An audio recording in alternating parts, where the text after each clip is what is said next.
went through a lot of stuff just so I can expose the works of the enemy.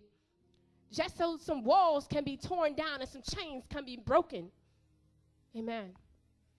I know what the drug dealer, the drug user, the drug pusher look like. I went to those parties. And they were passing around drugs. And they got to me. And when they got to me, I said, no, I don't want none of that. I don't need that. They said, why? This is good. You need to try it. I said, can't you tell? I said, I'm high on life. I don't need that in my body to make me happy. I'm always happy. When I get up in the morning, I'm happy. When I go to sleep, I'm happy. I literally said this to them. I'm already happy. I don't need that. And they just looked at me and laughed. Let me tell you, if you encounter that, the answer is no. Stand your ground on no. Don't be afraid what your friends are going to think about you, because them same friends might end up in jail, dead, or strung out somewhere. The answer is no. Stand your ground on no. It's okay. It's okay to say no. I don't need that.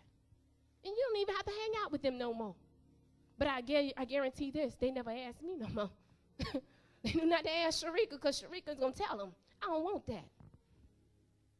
I know what the child molester looked like. And this is going to shock my father, but I'm going to be transparent right now. The reason why I know what he looks like is because I encountered him in school. I played sports, and I was always a loner. Now, I want you to hear something. Even though you may be a loner, you're not alone. You're not alone. God is with you every single step of the way.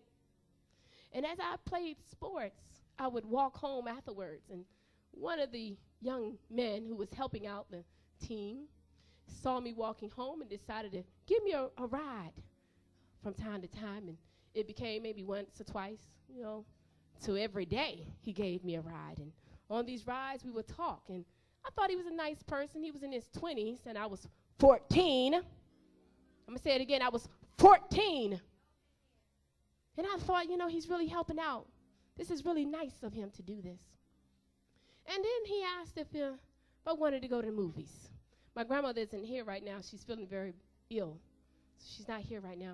My grandma, she'll check you out. She said, anybody want to take you anything, they got to come to me first. And, of course, we lied about his age, and he might not have been 26. I mean, he really looked older than that, but that's what he told me. So he took me to the movies, and my grandmother looked at him. He said, yeah, you can go and take it, but I don't think you 18. I think you lying. And he brought me back home. Nothing happened. He stopped to his house, by the way. He stopped to his house first. He said, you want to come inside? I said, no, I'm good. I'm fine. I stayed right here. And he was a gentleman. He took me back home afterwards. Talked to me on the phone a couple times and told me about all the relationships he had with some of the children in the school, on the team that I played on, all to make it seem like this is okay, this is all right. If you want to be with me, that's fine. So-and-so is doing it. I was with her last time. And I said, no, that's not what I'm looking for. That's not what I want. No, thank you. No, I don't want to do that. Why don't you come in my house sometime? No. But this one day in particular, he decided he was going to take me home. And I got in the car. He drove to the corner. Listen to me, son. He drove to the corner. At my house, you had to make a left turn. His house, you had to make a right turn. And on this day, he said, I ain't taking you home. I'm taking you to my house. He made that right turn. What am I to do in that situation? When someone has had a plan for me and what they want to do with my body against my will, what am I to say to that? And I began to pray. That's right, I said it. I began to pray. Prayer is so important. It's important for you to have a relationship with God, even at this age that you're at right now. You need him. And I began to say, God, I don't know what to do, but I need some help. I done got myself in this situation, and I can't get myself out. And I don't know what to do. Help me. I need to tell him something. And my father will be proud to hear when I say this. He's going to be proud that I said this. he said, I heard the voice of the Lord said, tell him your daddy waiting for you. And if he don't get you home, he going to be in trouble. Because you know your daddy, he kind of, Yes.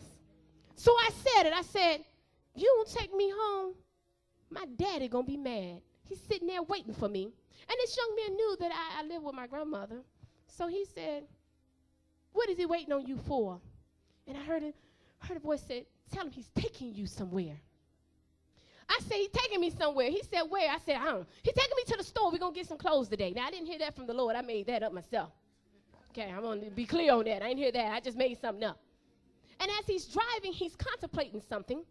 He's like, man, I don't know. And he's still driving to his house.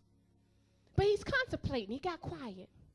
And I know this young man was saying, I can take her home with me, or I can, face some trouble, or I can just go ahead and take her back to her house. And he finally said, all right, I'll take you home. I will take you home. You can't tell me that prayer doesn't work. You can't tell me that a relationship with God does not work. Because the enemy had a plan for my life right then and there. But God had stopped that in its tracks. And see, I didn't understand at 14.